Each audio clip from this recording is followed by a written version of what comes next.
اللهم اجعل القرآن الكريم لنا في الدنيا قرينا، وفي القبر مؤنسا، وعلى الصراط نورا، وفي القيامة شفيعا، وإلى الجنة رفيقا، ومن النار سترا وحجابا، وإلى الخيرات كلها دليلا وإماما، بفضلك وجودك يا أكرم الأكرمين.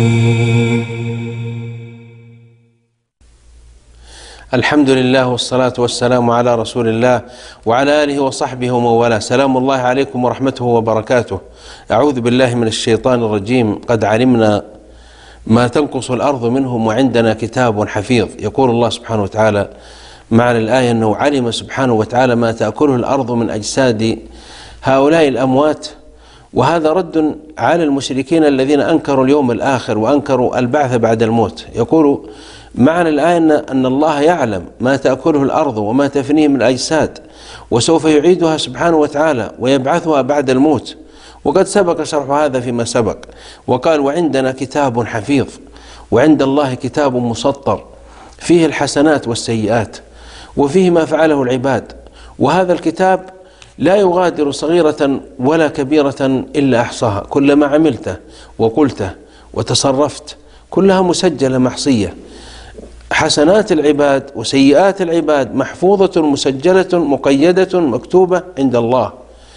كل إنسان منا له كتاب يلزمه الله سبحانه وتعالى به، يفتح له هذا الكتاب يوم القيامة: اقرأ كتابك كفى بنفسك اليوم عليك حسيبا.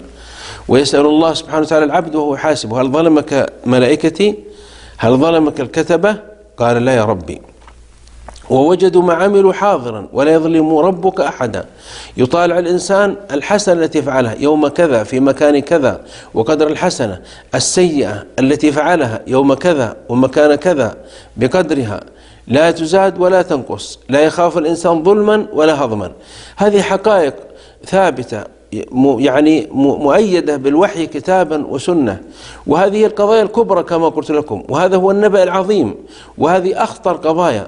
وإني أعجب من كثير من المطلعين والمثقفين يوم أذهبوا أعمارهم في بحوث فلسفية وفكرية وثقافية وسياسية واقتصادية وأدبية وشعرية، ثم تركوا النبأ العظيم، نبأ البعث بعد الموت، نبأ الإيمان، نبأ الجنة، نبأ النار، نبأ الحوض. أين أنتم أيها الناس؟ كيف يذهب بكم؟ أين الفكر الصحيح؟ لماذا نعظم ما صغر الله ونصغر ما عظم الله عز وجل؟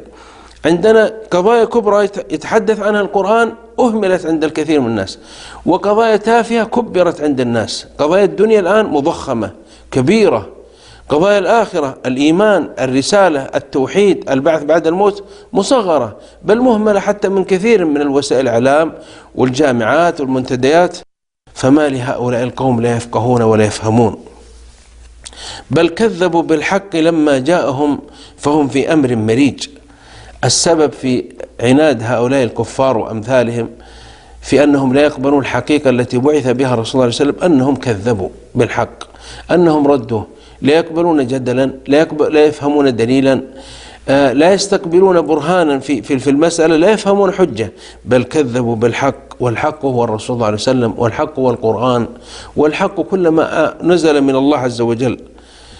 لما جاءهم فهم في أمر مريج، ولذلك اختلط عليهم الأمر، مريج مختلط مشتبه، ولذلك لم يستقروا على رأي. انظر كيف ضربوا لك الأمثال فضلوا فلا يستطيعون سبيلا. مرة يقول أن الرسول صلى الله عليه وسلم شاعر أو كاهن أو ساحر أو كاذب أو مفتري، صانه الله من ذلك وعاذه.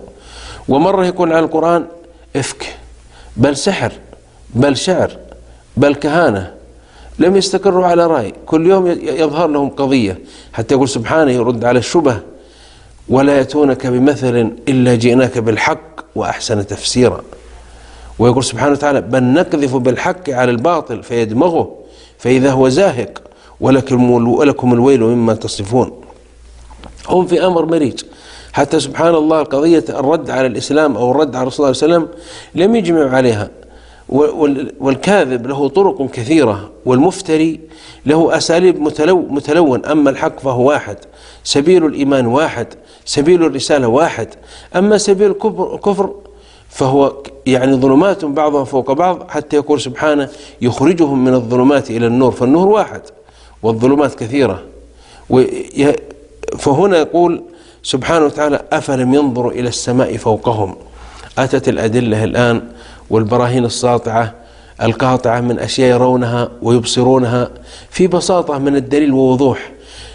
القرآن لا يستدل بأقيسة فلسفية ولا بمسائل يعني غائبة يمكن أنها يعني أن يحتار فيها البشر، بل بمسلمات أحيانا وبأدلة قاطعة يراها الناس ويحسون بها. يقول يا بشر، يا من شك في قدرة الباري، انظروا إلى السماء فوقكم، هذه الصحيفة الممدودة التي ترونها صباح مساء. طالعوا في السماء.